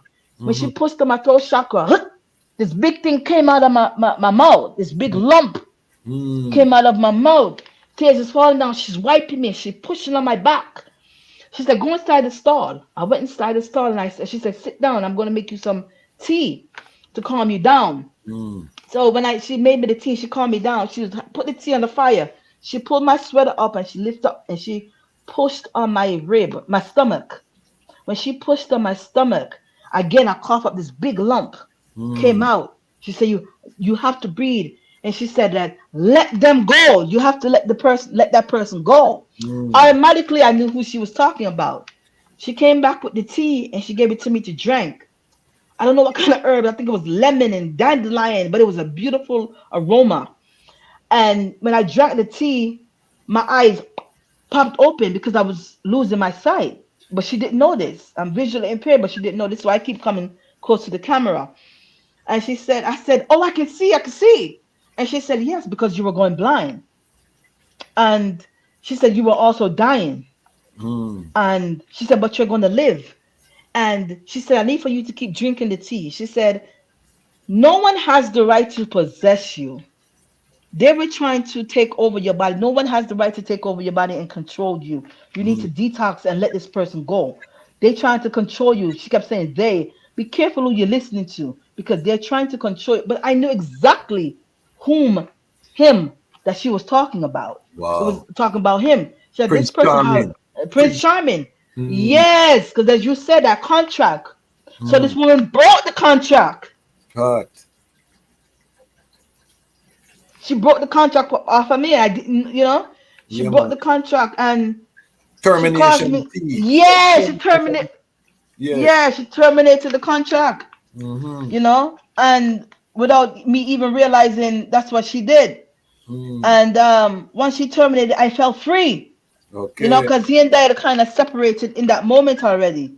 But once she terminated the contract, it was like, oh, I can go days now without not talking to him. I can be okay now without not talking. You say you have to keep on detoxing. You have to keep on detoxing. But again, this type of spirit, even though you're physically removing yourself from the environment, they will attack you through your mind. I'm telling you. And this Mm. is not the hocus pocus thing. This is reality. The Reality. reality about Spirit reality, world because manifesting the physical spirit world. world manifesting in the physical world, as they Yeah. would say in the Rastafarian lingo, is word sound power, Yes, I. until it manifests into flesh, yeah. Yes, But I. it's not just in the beginning was the word, in the beginning was the thought, was the idea, right? Yes. So they have to attack you through the idea, the thought, right? The Yes. thinking. So I'm vibing this morning, busy, focusing on myself, not communicating, discommunicating, disengaging, disconnected from this individual. And then automatically I started getting a vision of this. I started crying. And I'm crying and I'm like, hold on, wait a minute. These are not my tears. Where are they coming from? So I got a vision of this man sitting down in his car, bawling like, we want to talk to her, but we don't know what to tell her. So I said, Jano, this man still try to connect with me some kind of way. So ironically, I happened to have my therapy session today. And Yeah. so I told my therapist what I was experiencing. And she's like, because you're an empath and because you were connected to him, you're grieving the Yes. disconnection. Yes. Right. Because he's And this is losing why. he's losing that mother. He's going through that abandonment again, so Right. that is where his anguish is now coming from, that wounded child losing Right. that attention that he had paid for, that he had cultivated, not knowing that he's wounded, you know. And Right. the wound become a gateway for that spirit. It's not that he don't know that he's wounded. He doesn't want to be accountable. He doesn't want to be He accountable. doesn't want to be accountable because he told me straight up, yo, I'm not changing. And I said, that's fine. Because you either going to change by free will or you're going to change by force. You don't have to change, but life will change you. Mm. And he said to me, you know what? Out of all the people in my life, me nah have no beef with nobody but you. You understand? I say, but you can have beef with them, but you can't have beef with me coming on them beef. You understand? The reason why we have these problems, the reason why we have the conflict between you and I is because I challenge your thoughts. You're not hearing every day. And then your friends them taking you to Whole Foods, and then your friends them telling you to drink water, and then your friends them telling you to check your thoughts. No, because everybody in the room smell the funk and it's been immune to the funk, so they're not going to challenge it. And because of the fact that they are living the life from you, if they decide to tell you the truth, that means they will be disconnected from what you serve. As long as you stay in this perpetual state of dysfunctionality, they're okay with that and they're getting what they need from you. Yes. So they're not going to challenge you. But when a woman love a man, it don't matter how much a man a gear, she will tell him about himself. Like, yo, listen, brethren, your foot not smell good, you need to wash your foot. Yes. You understand? So whatever the issue is, but when a woman does not love you, my brothers, and she's gaining something from you, no matter what you do, you're always right. Oh, baby, you're always right. She's a yes man. But when a woman love you, she's going to challenge you, but challenge you for the best. Ask yourself, any of these questions she's telling me, how much of it, any of these things that she's saying to me about myself, is it true? My wife challenges me all the time. I tell you, well, she has to. You're still with her for many of years. Yes, yes. You know? No, it's real. You know? It's real. I want to ask you. I followed you on social media for a long time, and me see there I go through different struggles.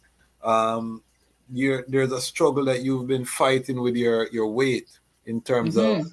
Do you think that this is related to the wound and the absolutely? Because I think a lot of Black women carry physical weight from the weights that they carry spiritually.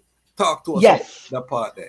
Absolutely. That is a part of it. That is it, because I'm still carrying on because I was the emotional surrogate for my generation. Okay. So I'm still impregnated with that, with the trauma of what happened to me. So when I'm getting into these relationships, I'm giving birth to these men. That those spirits within these men. So I'm still holding on to it. When a woman or man is carrying the weight on their body physically, right? Because again, heaven on earth, yeah. So it is because they're living in a state of fear. So the weight is there to say that I'm secure. You're protecting me, right? Safety. It's like an armor, suit of armor. It's a suit of armor, right? To protect you from the world. From the world, right? And you know, and I say that because a lot of sisters are going through the same, especially Black women are going, and people think that it's just indiscipline or you can't, why you know just work out, but it's the same thing. It's a trauma which is being made manifest. Until you heal that trauma, you can't change your physical. The thing about when you're going through the healing stages, you're going to go through this stage they call in psychology compulsion to repeat. Okay. Where you might feel as though the situation is happening all over again because of anything that might have triggered it in the mind, because trauma gets stuck in the nervous system, right? Which is the or it gets stuck in the major nerve, within the major nerve, the vagus nerve of the body. The vagus nerve is what again control also the fight, the flight, and the freeze. It also controls the digestive system. It also controls a lot in the mind, and the mind really is in the gut, right? So when the gut is out of balance, the mind, the thinking is going to be out of balance, right? So when that compulsion to repeat is stuck in the nervous system, it's going to cause you to repeat the same cycle again. And the brain is saying, well, I was hit by a car And this is how I got damaged. This is what the brain is thinking. So in order for me to heal from the situation, I got to keep repeating this cycle again in order for me to keep healing. So you might say, boy, that girl is a prostitute. She's a sketel. You know, why she keep on sleeping with this different type of man? It's because she was molested. And the Yeah. brain said that in order for her to heal, she got to keep on doing the same thing over and over again in order to heal.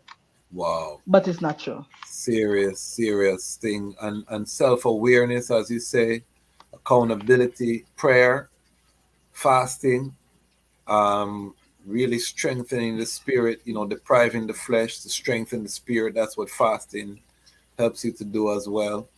Reading the word and embracing the word. And this is why Yeshua is so powerful, you know.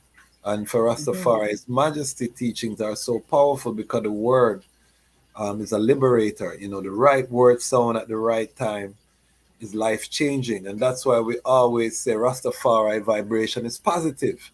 You always try to give one a positive word sound because you don't know where they are in that struggle on that day. That word sound may just plant a seed that change that person or give that person that strength to elevate. So I want to take the opportunity to just give the eye a positive word sound and say I've watched the eye over the years strive and I Mhm. see the uprising. Give Writing of thanks. books, relentlessly. You're relentless in your pursuit of betterment. Mhm. That is a consistent trait, and I want the eye to know that the Almighty love the eye, and Give the eye thanks. best days are ahead of the eye.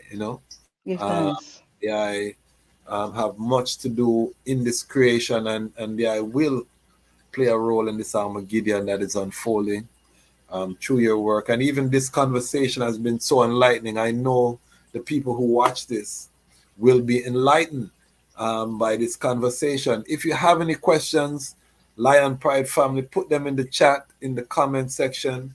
If you have any questions for Arthur, Gem Collie, we are here.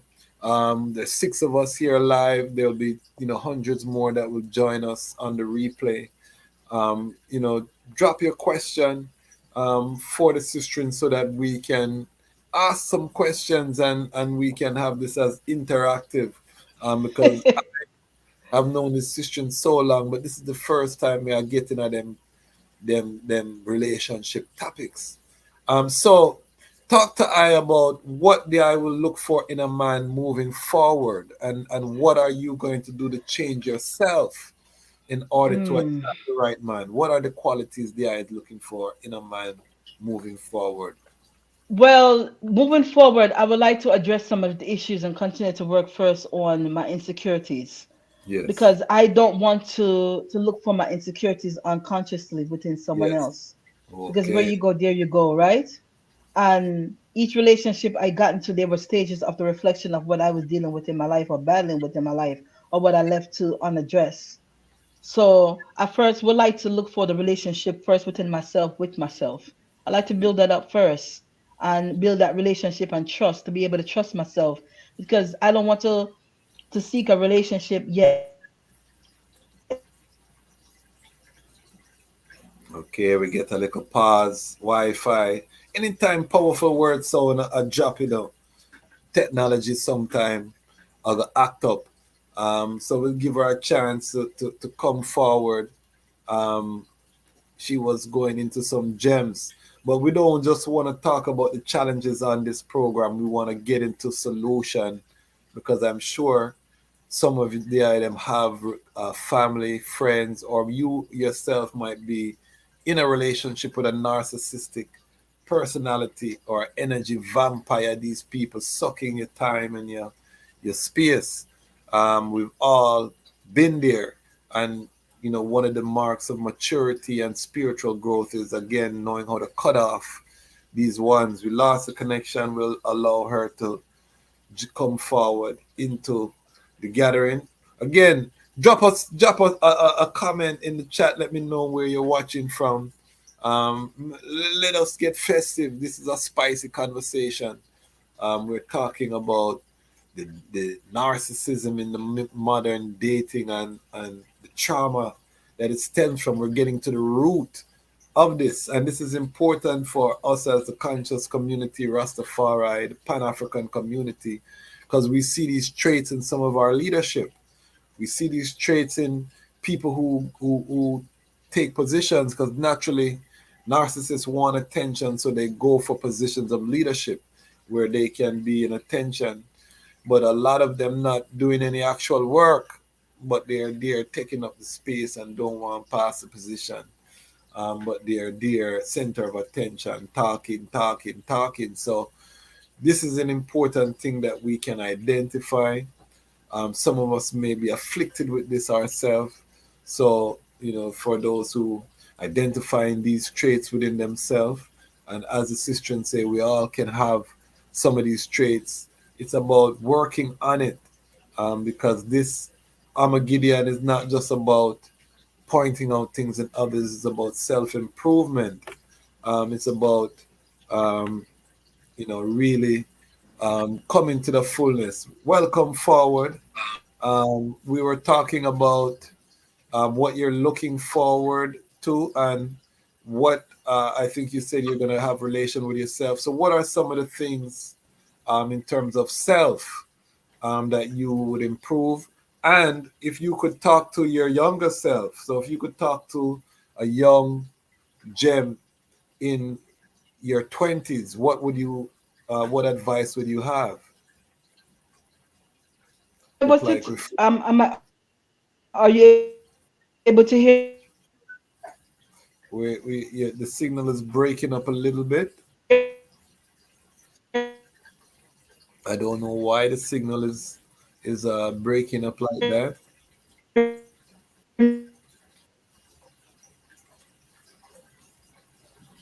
We're gonna try to work on it, family. But these are very important questions that we have. What self improvement can take place that will allow us to grow, because no one is coming to save us, family. No one is coming to save I and I. We have to do it ourselves. There is no salvation outside of collective security for I and I right now. So we really have to be intentional about this healing. If you don't have a therapist, get a therapist. If you know you have trauma, get professional help to help you to heal. So we're talking about the healing right now. Talk to us about the healing things that you're doing, and what you would recommend to your younger self if you could speak to a 20-year-old Gem. If I could speak to a 20-year-old Gem, I would first apologize to her. Um, I will apologize to her by saying, Gem, I apologize for the way I treated you. I apologize for abandoning you. I apologize for the neglect. I apologize for putting everyone else before you. I apologize for not believing in you. I apologize for not listening to you. I apologize in I apologize to you for hating you. And I want you to know that I didn't maliciously hate you, Gem. I didn't maliciously hurt you, Gem. I did these things because this is what I knew. This is what I was conditioned. These were the language, the way I spoke to you. I apologize for ignoring you. I apologize to think that you weren't good enough and to not have the worth to be treated. I apologize for wasting your time throughout the years, but I want you to know that the time wasn't that much wasted, because even though those things were not the things that you were desiring to happen didn't happen the way you wanted to, I was still able to gain a lot from it as far as information. So I was still able to give birth to a lot of things, even though I didn't give birth to a physical child. And that's what you always wanted. I apologize for not having the relationship with you that you needed from me. And it's because I didn't know you, I didn't like you, and I didn't want to like you. I didn't want to see you. I didn't want for you to exist. I thought that you were my enemy. Hmm. So I apologize to you, Jem, for the way I treated you. But going forward, I am willing to be dedicated to the process of seeing that you're successful and see that you succeed. And I want for you to understand that even though I'm dedicated to the process, understand that there are going to be times that I'm going to falter. There are going to be times that I'm even going to regress. But understand that regression is a part of growth and development. I want for you to be patient with me, Gem, because again, this is all I know. I am just winging it. I didn't have the parent that I needed to guide me through this because they were wounded too, but they didn't know it. I didn't have the generation to support me that I needed to because they were wounded too. And I know you're hurt and I know you're angry with me, but I'm asking you to take time to be patient with me and to forgive me for all the things. I'm not asking to you forgive me all in one breath, but to take time to forgive me and understand that this is all I knew. Wow, powerful, powerful. Um, Give thanks for being so transparent. Give thanks for being so honest. And remember that failure is part of the process.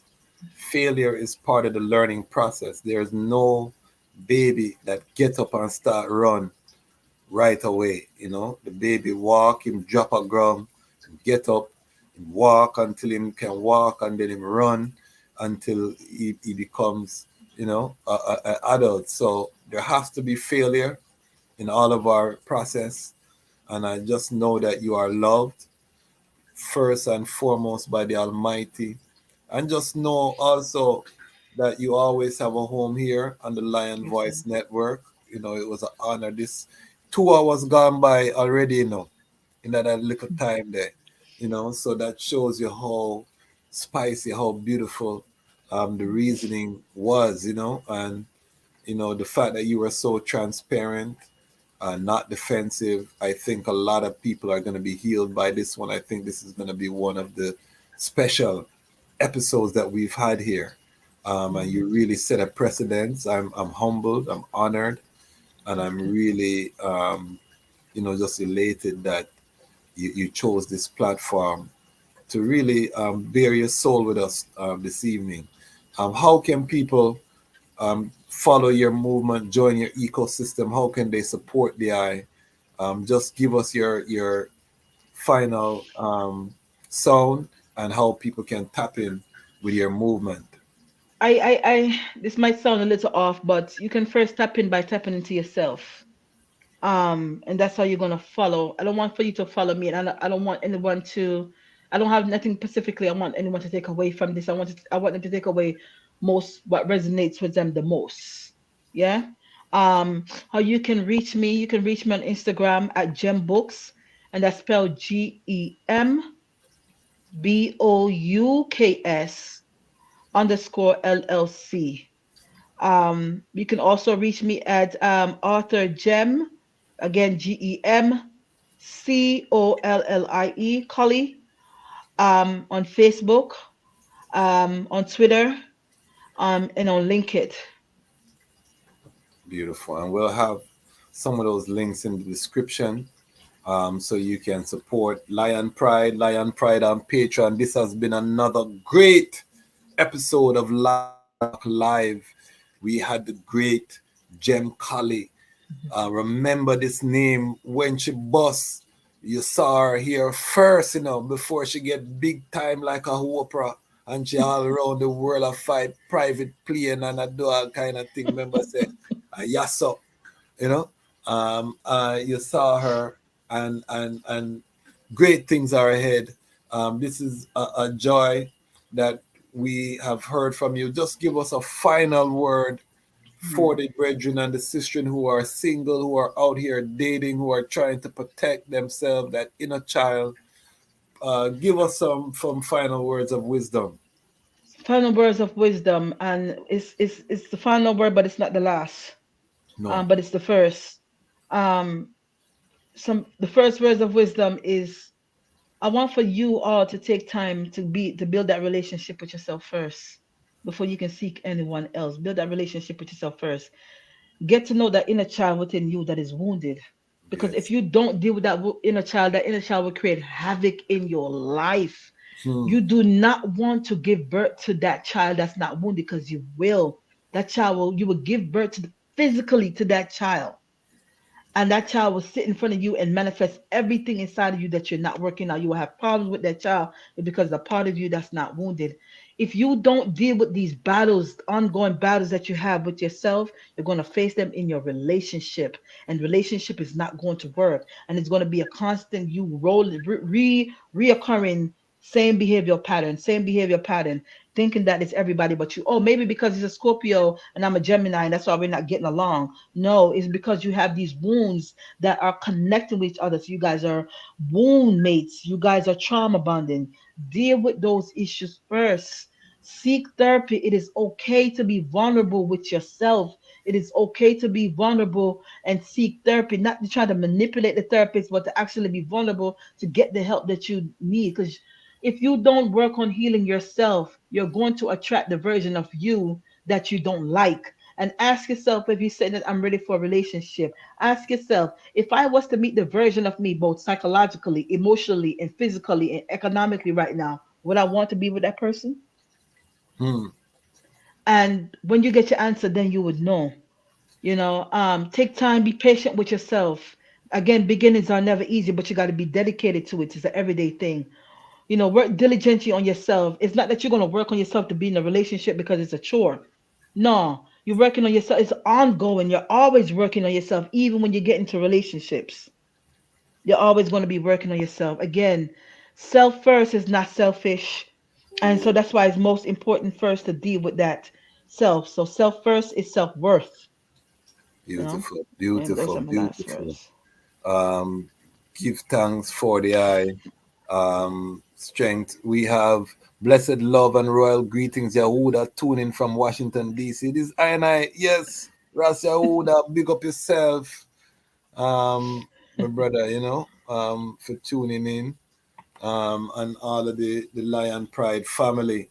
So you heard it, family, straight from the voice of Gem Collie. We never go in a damn folly. This was this was my sister, and I give thanks for her to come. And we had to listen, we had to learn. Again, we touched something that was so sensitive, but at the same time, we're growing as a family. We are going to heal. We are going to rebuild the Black family. This is the station. Why? Because the time has come for the lions and the lioness to tell our own stories. And this is the Lion Voice. Yeah, David Dread of Steel Pulse, and I'm saying hail to the Lion Voice, because it's time that the lion have its voice, have its own story. Says I'm stepping out here. Hear me now. Yeah, the lion's voice. Raw. Yo, this is Vagabonds and time have come. The lion tell them one story. This is the Lion's Voice. Stay tuned.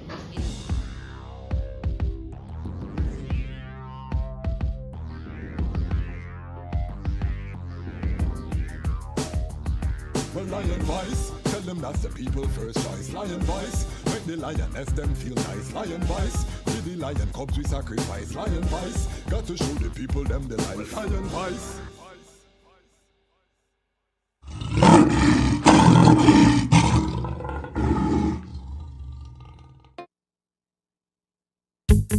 Yeah. Haile Selassie, living legend. Ready to set thrones of judgment, thrones in the house of the great King David. Pray for the peace of the people. Well, just get this in your brain. And them got to fall like rain. Why are they falling? Let me explain. Well, them got used down in them shackles and them chains. Well, just get this in your brain. And them got to fall like rain. Why are they falling? Let me explain. Hey, them got used down in them shackles and them chains. Well, who go bust them big gun fake come that short boy brain? Who come bring them crack home down in the lane? Who designed the drugs the youths are pushing their veins? Well, tell me who a prophet of the people's their pain. Ask them Babylon, tell me what is their aim. Why they treat the ghetto youths, them really should a shame. The lion from the tribe of Judah break our chain. That's why the wicked man them get in fire and a flames. Yeah, just get this in on your brain.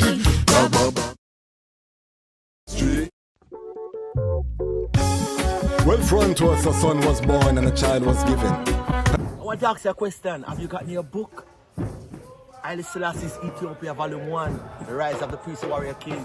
I've read the book in its entirety, and I must say it's very inspirational, very informative, and very historical, right? Them call him Listopherai. When he was born, rain fall from sky. Them call him Listopherai. When he was grown in airplanes he fly. They call him Listopherai. Lion break the chain, weep not, don't cry.